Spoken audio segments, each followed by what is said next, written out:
Hi, I'm going to start a new compost method using worms, 5-gallon bucket that has been pre-drilled with lots of holes.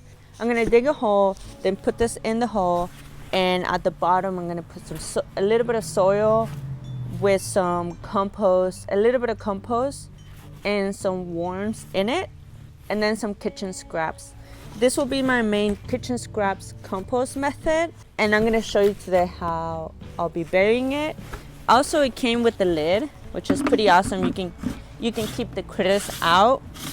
Once I picked the spot that I was gonna have the worm casting compost bucket, I just went ahead, dig out the soil and put it in buckets because some of it I'm gonna reuse it.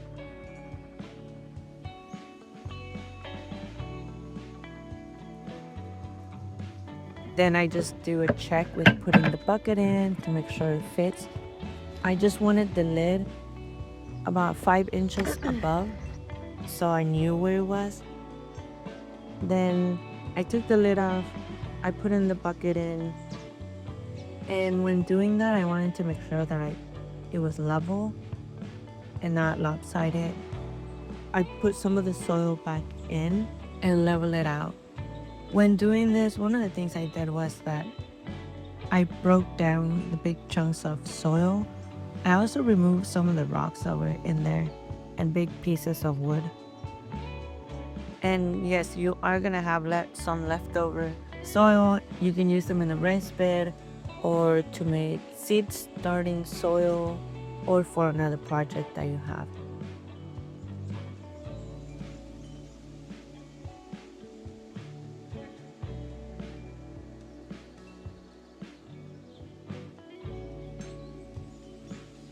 As I was going along, I found some worms, and these are the worms that you find around your garden, and you can just collect them and put them in the worm casting bin as you go along. Now that I have the bucket ready, I'm going to get the red wiggly worms that my cousin gave me yesterday. Yes, this is all around gift from my cousin, which I really appreciate.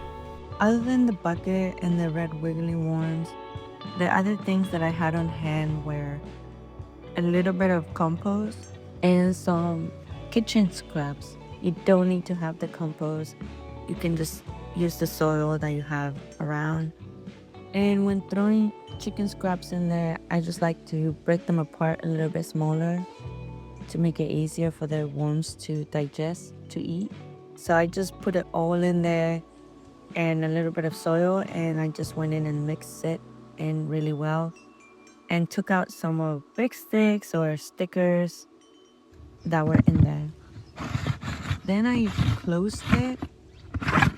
19 days later, the worm casting bin was getting too wet. And when it does that, one of the things I do is I put in newspaper or just paper. Do not use the one like this, very shiny. Use the newspaper that looks like this. Coupons in there. Do not use the coupons or the paper that is very shiny. You want to use the newspaper that is just paper. Once I have the paper or newspaper, I just shred it into pieces and I throw it in there, and I use a stick to mix it in. I just want to make sure I get paper all around the composting bin so it's not so wet. Then I just seal it, and I go back and feed the worms periodically. Thank you and happy gardening.